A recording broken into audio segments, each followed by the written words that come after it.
Okay, I welcome you to week 3 online fast of PHY 205, Introduction to Space Physics.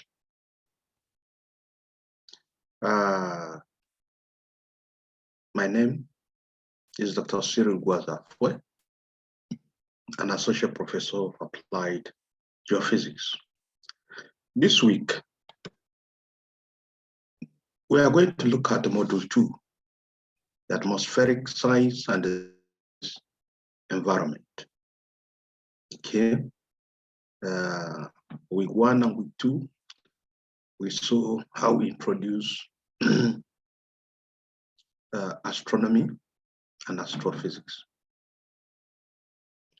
So today, week 3, we are going to look at atmospheric science and the space physics. Now, the unit 1, we are also going to introduce atmospheric science, introduction to atmospheric science. Atmospheric science is an umbrella term, okay, for the study of the atmosphere, its processes, the effects other systems such as the oceans, hills, mountains have on the atmosphere, and the effects of the atmosphere on these other systems too. Okay. Now atmospheric science is subdivided into 6 areas. That is 1, meteorology and forecasting. Meteorology and forecasting. Then 2, atmospheric physics. And 3, atmospheric chemistry. 4, atmospheric dynamics. Then 5, climatology and extraterrestrial planetary atmospheric science. So those are the subdivisions of atmospheric sciences, 6 of them. If I ask you, you should be able to list them from meteorology and forecasting to atmospheric physics to atmospheric chemistry to atmospheric dynamics,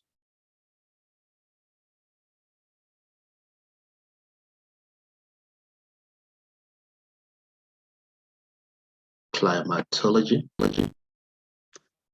then extraterrestrial planetary atmospheric sciences. Now, the objectives of this unit. At the end of this unit, we are expected to be able to define as atmospheric science. You should also be able to list the various subdivisions of atmospheric science, as I said, 6 of them. Then you should be able to understand the basics of meteorology and forecasting, just the basics. Then you should be able to draw the weather map observation symbols. You should be able to draw the weather map observation symbols. Then you should be able to differentiate between weather and climate. Okay. Then you should also understand the chemical composition of the air. Now, the scope of atmospheric sciences. We said meteorology includes atmospheric chemistry and atmospheric physics, with major focus on weather forecasting. Okay. Then climatology is the study of atmospheric changes, both long and short term. That is in terms of weather and climate. That define average climates and their change over time due to both natural and anthropogenic climate variability. Okay, let me take that again. So climatology is the study of atmospheric changes, both long and short term.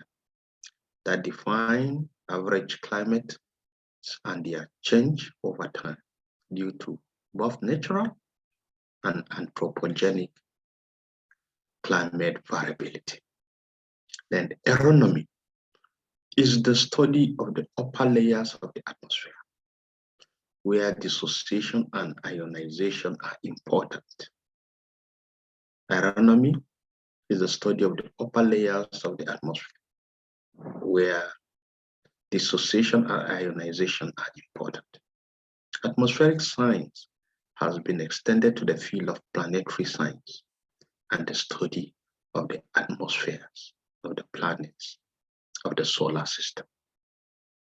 Yeah, I hope you remember the definition of solar system and what constitutes the solar system. We said the planets, the sun, the moon, all constitute the solar system. Let's say we said in our solar system we have 9 planets, and I believe you can list them from Mercury to the last one, Pluto. Then the term aerology is sometimes used as an alternative term to atmospheric sciences for the study of Earth's atmosphere. Okay, the term aerology is sometimes used as an alternative term to atmospheric sciences for the study of the Earth's atmosphere. Now, let's look at meteorology and forecasting as part of one of the subdivision of atmospheric sciences. Meteorology focuses on weather and short-term forecasting. Take note of that. Meteorology focuses on weather and short-term forecasting. The name meteorology derives from Aristotle's Meteorologica, which purported to describe weather and climate.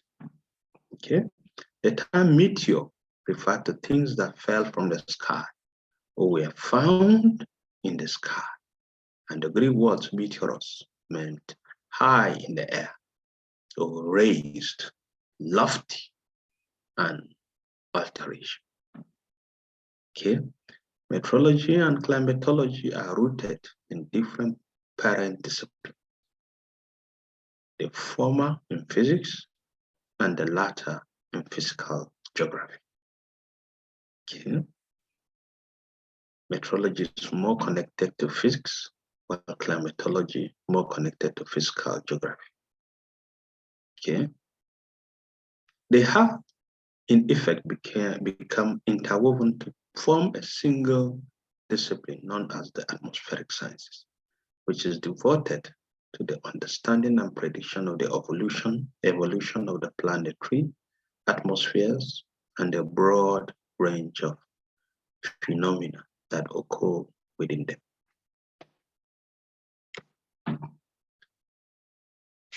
Okay, so what are these major subdivisions or major sections of meteorology? One of them is observation. Then the second one is analysis. Then the third one is forecasting, or predicting weather. Observation, that's discrete measurement of actual conditions. Okay, observation, which means discrete measurements of actual conditions. T means dew point. P means wind. That's T, temperature. Then we have dew point, and we have pressure, and we have wind, we have cloud cover, we have precipitation. Okay. Now, using surface station measurement, radio sounding, resoundings, radar, satellite data, etc. These discrete observations are depicted on weather maps using compact weather symbols. Okay, these discrete observations are depicted on weather maps using compact weather symbols. What it means is that temperature, T, is measured differently. Dew point is also measured. Pressure, the wind speed, all measured differently. Cloud cover, all been observed. Precipitation, it is. And what? Using they are depicted using the compact weather symbols. Hope you understand that. Then analysis is said to be the accurate long-range weather prediction. And it has proven to be virtually impossible due to chaotic, non-linear phenomena and extreme sensitivity to initial conditions as first discovered by Edward N. Lawrence. Lawrence discovered that. Then on forecasting, which means predicting weather. Will it rain today? How will the weather be today? What will be the temperature of a certain city? All this is predicting weather and falls under forecasting. Meteorology includes atmospheric chemistry and physics, but has a major focus on weather forecasting. Weather-related observations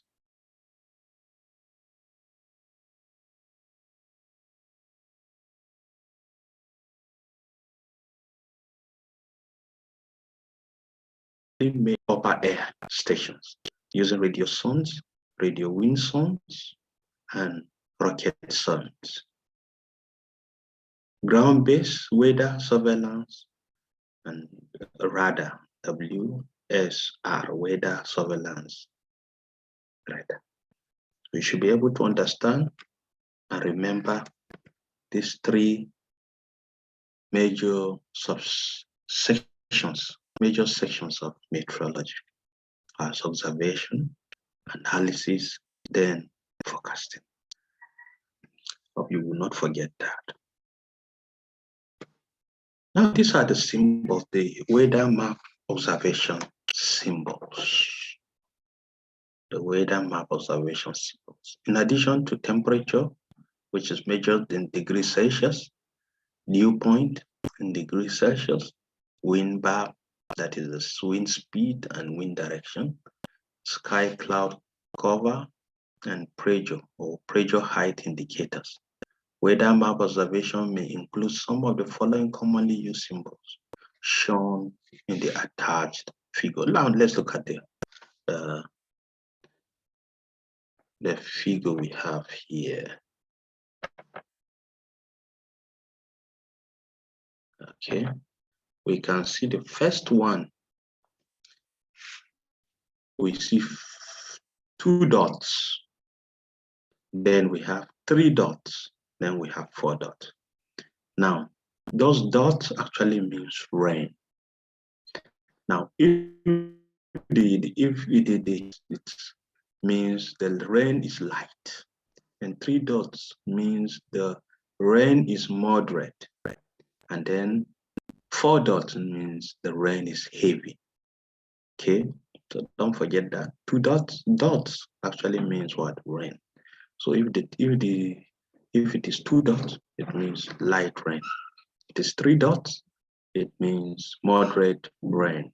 It is 4 dots, it means the rain is heavy. Now you can see stars. The next symbol is star. Now star actually means snow. Snow, if just like in the case of rain, if the stars are 2, the symbols 2 stars, it means the snow for this light. Then the same thing with, if it is 3, it is the snow is moderate. Then heavy in the case of 4 stars. Now, we can see a symbol there that looks like R. Now that symbol with a dot, R with a dot, means this, the R actually means thunder. Now, if the R has a dot, it means the thunder comes with rain. The thunder comes with rain. Then we have R with a star. It means the thunder comes with snow. Then if it is just R, it means there's thunder but no precipitation. Okay. Then we have a triangle. Just a triangle there. And that triangle means shower. Actually means what? Shower. Now, if the triangle has a dot as a symbol of rain, it means the shower is rain. If the triangle has a star on it, it means the shower comes with what? Snow. Okay. Then we have a symbol there that looks like comma. Okay. Now it means drizzle. 2 commas means drizzle. It's drizzling. Let's say you go out and during raining season, you're trying to go out, but the rain is still drizzling. No, it's drizzling. 2 commas. Then we have a symbol, the next symbol there, where you have a dot in a dot in a symbol that looks like an inverted S.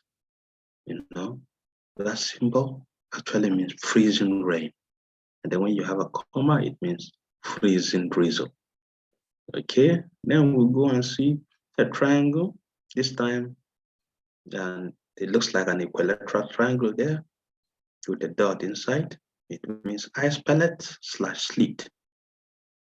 Okay, then we have the 2 parallel lines there, like equal sign. That means it's a fork, and then the fork is shallow. But when you have like an equivalent symbol, 3 parallel lines, it means the fork is deep. Then you have a sign like infinity. Okay, it's haze. It means haze. Then you have a tau symbol, like tau. See it like as if it's small r, tau, or whatever. It actually means smoke. It actually means smoke. So this means these are actually the weather map observation symbols. You should know them, each one. Should be able to write them and explain what they mean.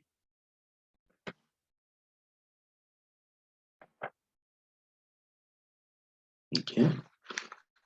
Then the next topic is weather and climate.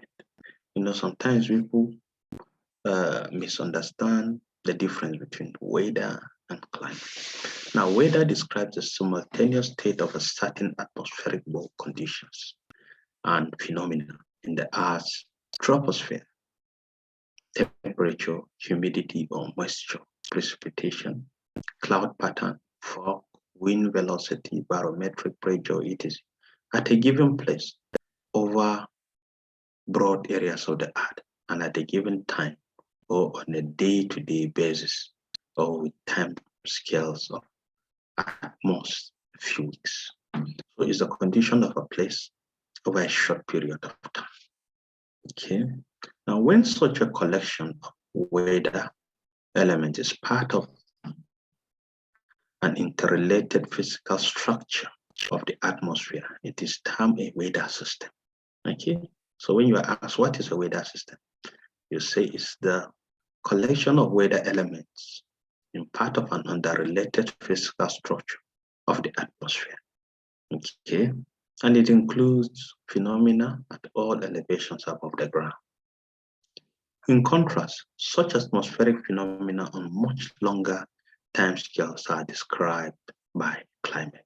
So climate actually means the condition of a place over a long period of time. Now, the long period means the period of over 30 years, at least 30 years.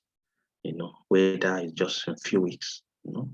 So neither of these terms includes other atmospheric properties and phenomena such as cosmic rays, okay, other radiations, and chemical constituents.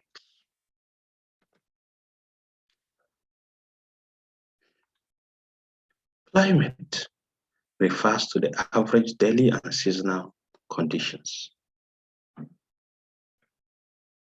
such as air, temperature, humidity, wind, and precipitation. As I said, climate is the condition of place over a long period of time. Okay, seasonal climate prediction is the process of estimating the most probable condition of the average surface temperature and precipitation for the future. Now, climate prediction is typically expressed as the departure from a long-term average or so-called normal climate. It is expressed in terms of the probability that subsequent seasonally average temperature and precipitation will be below, above, or nearly this normal climate state. And climate prediction is different from weather prediction in that it forecasts the most probable average state of the environment rather than the daily sequence of environmental changes in the case of weather. Okay. Now, chemical composition of air in terms of fixed and variable components. Now, the table there shows for fixed gases, how the gas, and then you have the concentration by percentage volume. Okay, for nitrogen, we can see 78%, oxygen 20%, for argon, yeah, 0.9%, carbon dioxide 0.0039%, neon 0.0018%, helium 0.0005%. So you can see it means nitrogen for fixed gases has the highest concentration in the atmosphere. Okay, and for oxygen that we breathe in is about 20%, 21% approximately. You can see that, and all other fixed gases there. You can see, if you look at it, you see methane, CH4, has 0.000179%, you know, and iodine has 1 times 10⁻⁻⁶%. Then for ammonia is taken as a trace element. Okay. Okay, so variable components. Okay, for component as water, vapor, H2O, the concentration is 0.40% over full atmosphere, typically 1 to 4% at the surface. Then you have the particulates, dust, pollen, spores, sea spray, and salt, volcanic ash, etc. has 0.01 to 0.15.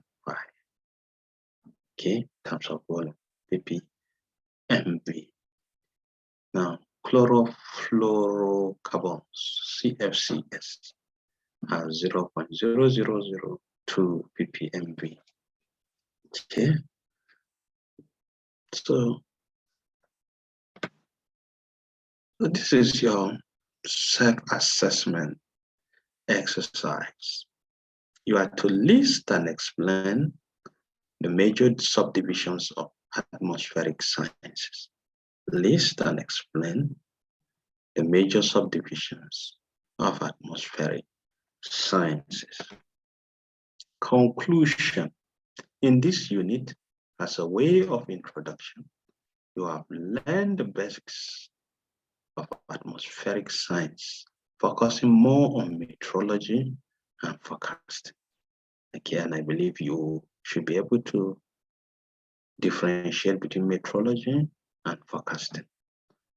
Meteorology is more inclined to physics, while forecasting is more inclined to physical geography.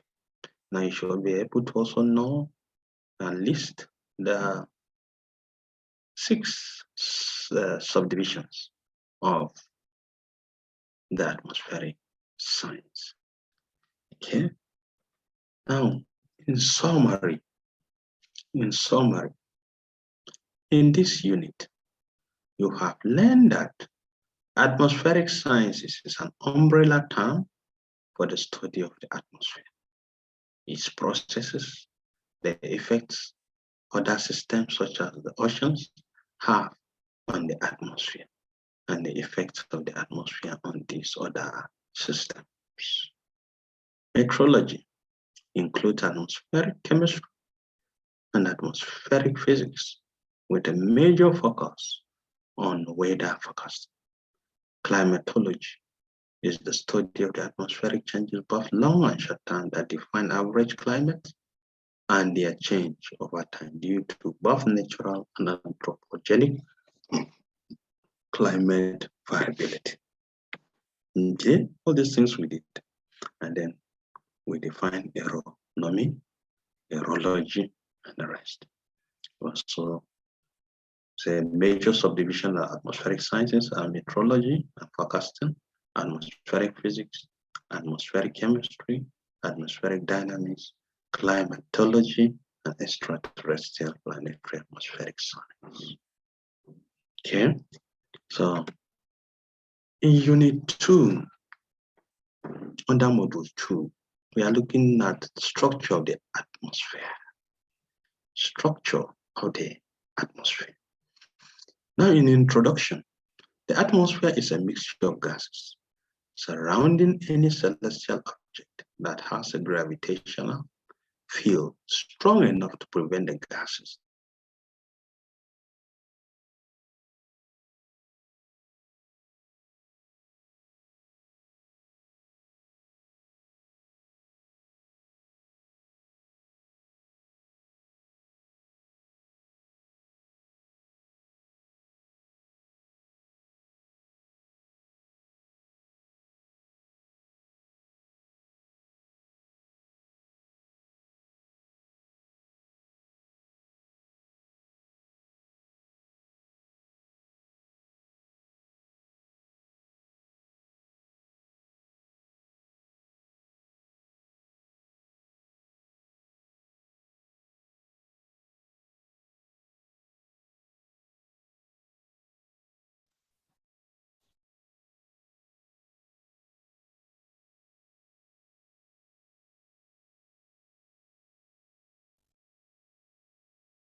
Okay.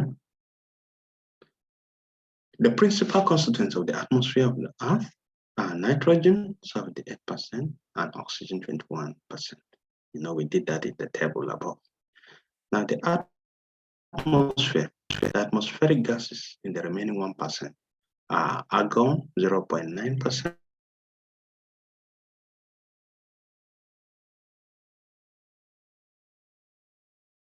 carbon dioxide, 0.03, amount of hydrogen, oxygen, methane.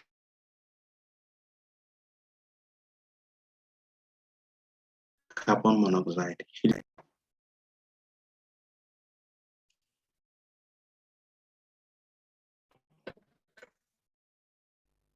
Okay.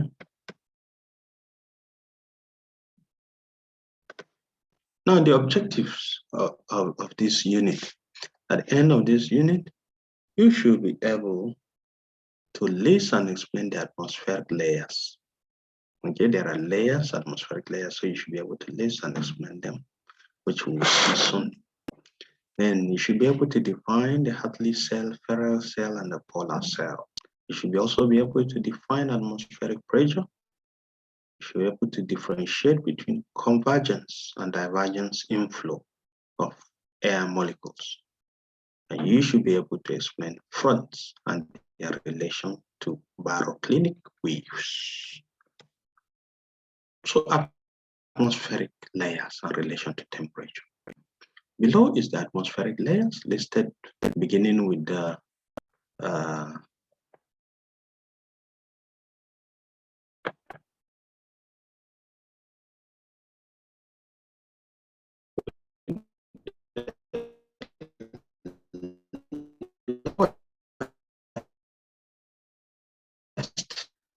troposphere begins at the Earth's surface and extends up to 4 to 12 miles, that is 6 to 20 kilometers high.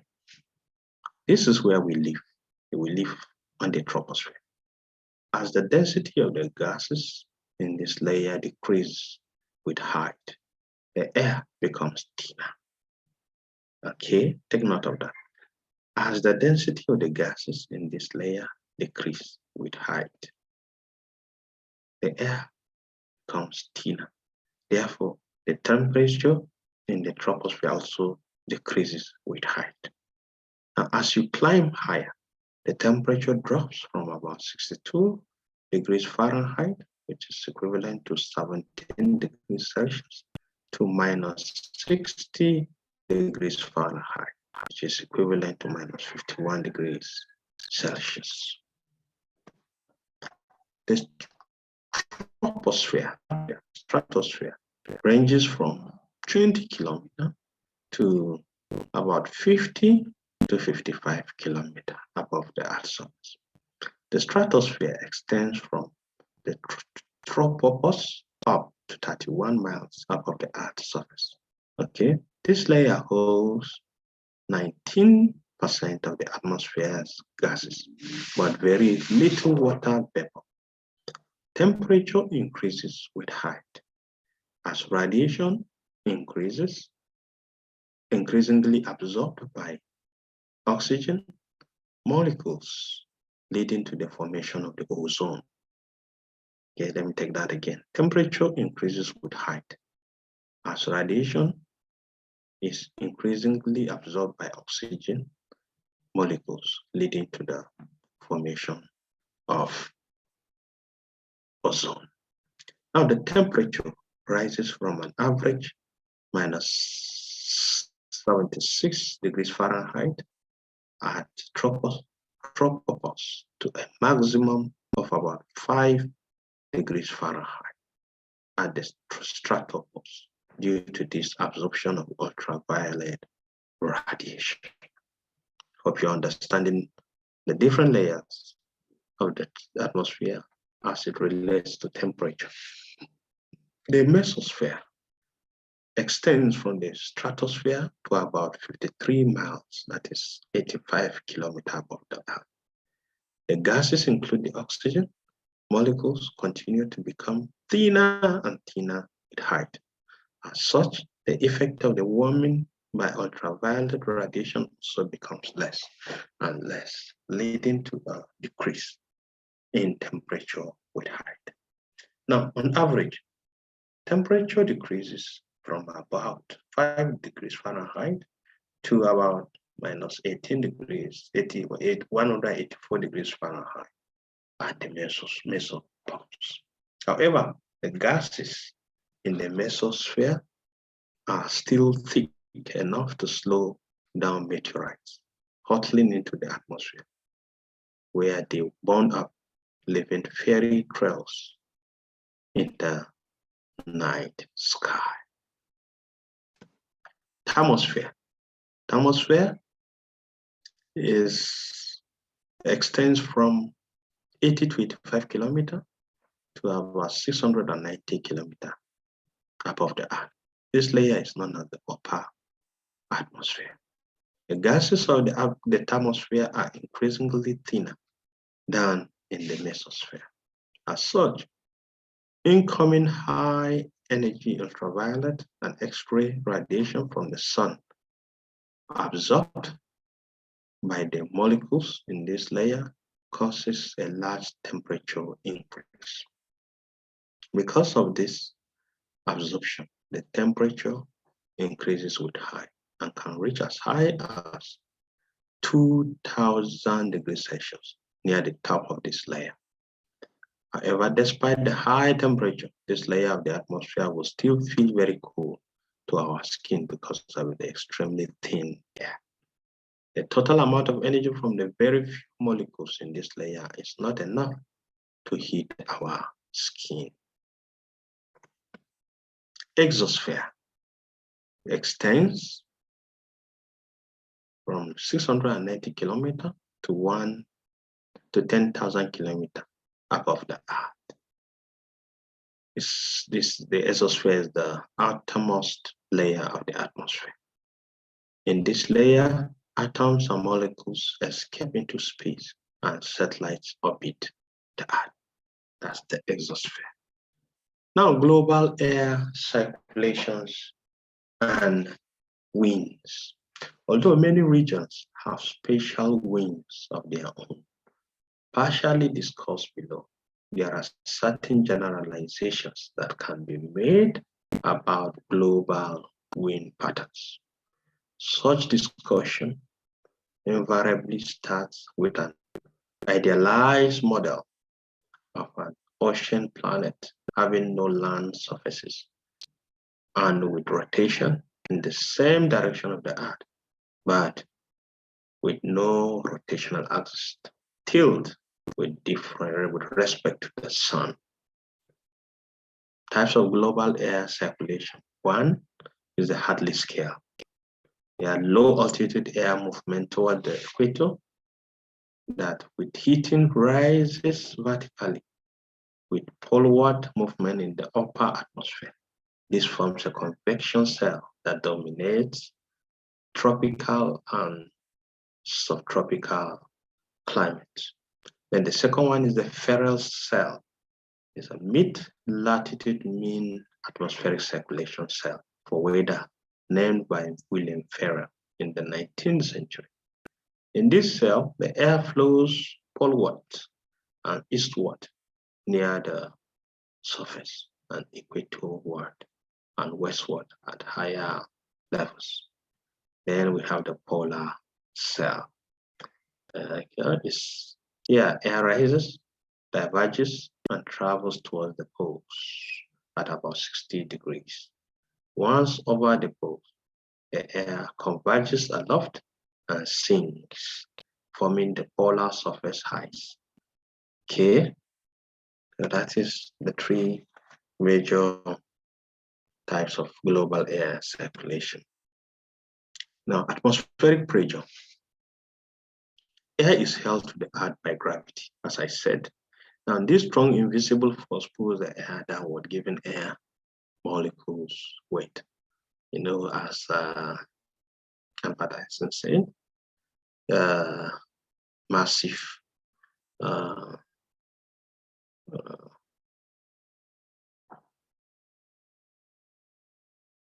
he said time slows down around massive bodies. And as Newton says,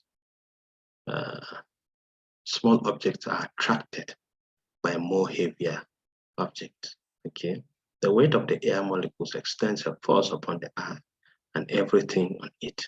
The amount of force exerted on a unit surface area, a surface that is 1 unit in length and 1 unit in width, is called atmospheric pressure or air pressure. Please keep this in your mind. Remember the definition of atmospheric pressure. Okay, now the air pressure or atmospheric pressure at any level in the atmosphere can be expressed as the total weight of air above a unit surface area that at that level in the atmosphere. Higher in the atmosphere, there are fewer air molecules pressing down from above. Consequently, air pressure always decreases with increasing height above the ground because air can be compressed. The density of the air, the mass of the air molecules in a given volume normally is greatest at the ground and decreases at higher altitude. Convergence and divergence of air circulation. Okay, now you can be asked to explain convergence and divergence of air circulation. Now, convergence is the net inflow of air molecules into a region of the atmosphere. Okay, while divergence is a net outflow of air molecules from a region of the atmosphere.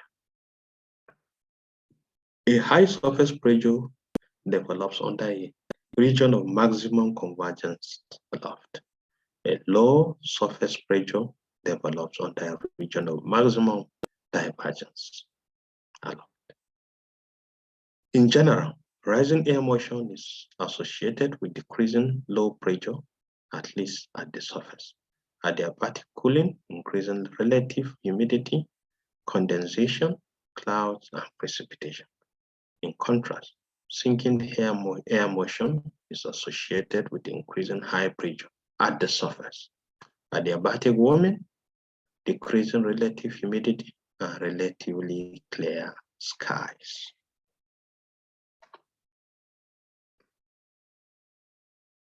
Okay. So fronts and their relation to baroclinic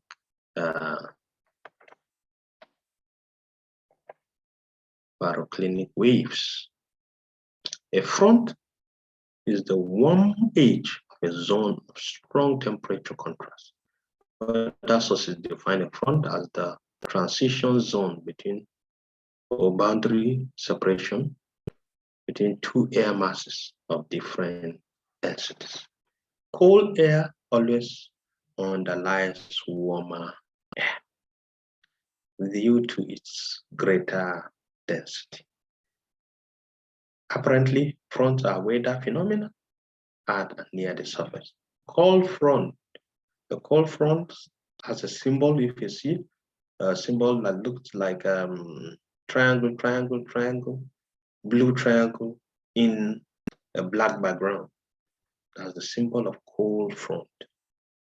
And it's a front in which cold air behind the front is advancing towards receding warm air.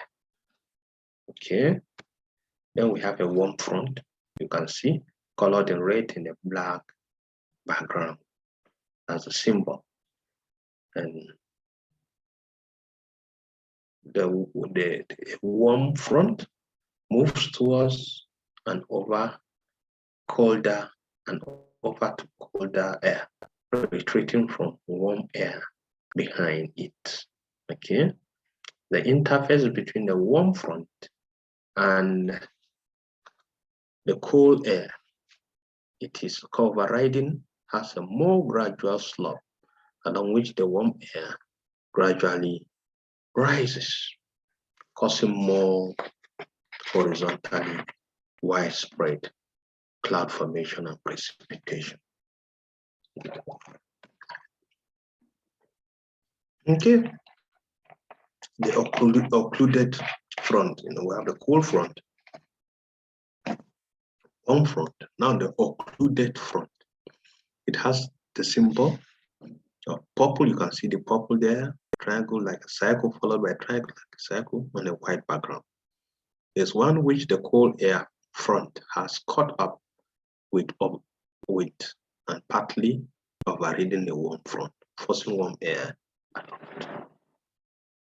It exhibits a gradually lowering cloud base, followed by precipitation and then a rapidly rising cloud base. Okay. So a self-assessment for you. Briefly explain the different atmospheric layers and their relations to temperature. You should be able to do that. Conclusion. We learn in Unit 2 that the Earth's atmospheric layer is divided into 5 layers, namely troposphere, stratosphere, mesosphere, thermosphere, and exosphere. Now we live on the troposphere, which is the first layer of the Earth. Summary. In this unit, we learned that the troposphere begins at the Earth's surface and extends up to 4 to 12 miles, which is equivalent to 6 to 20 kilometers high. The stratosphere extends from the tropopause up to 31 miles above the Earth's surface.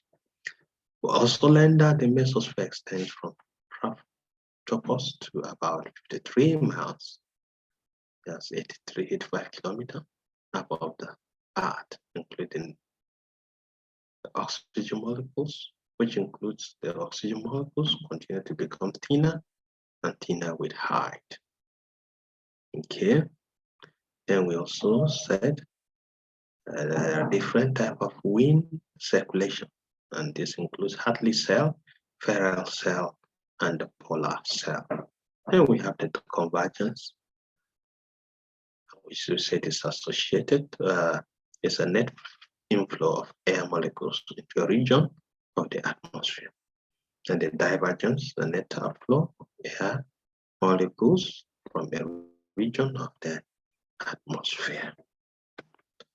So I believe you have learned something. Those who could, some of you could not join us, I believe you have learned something also.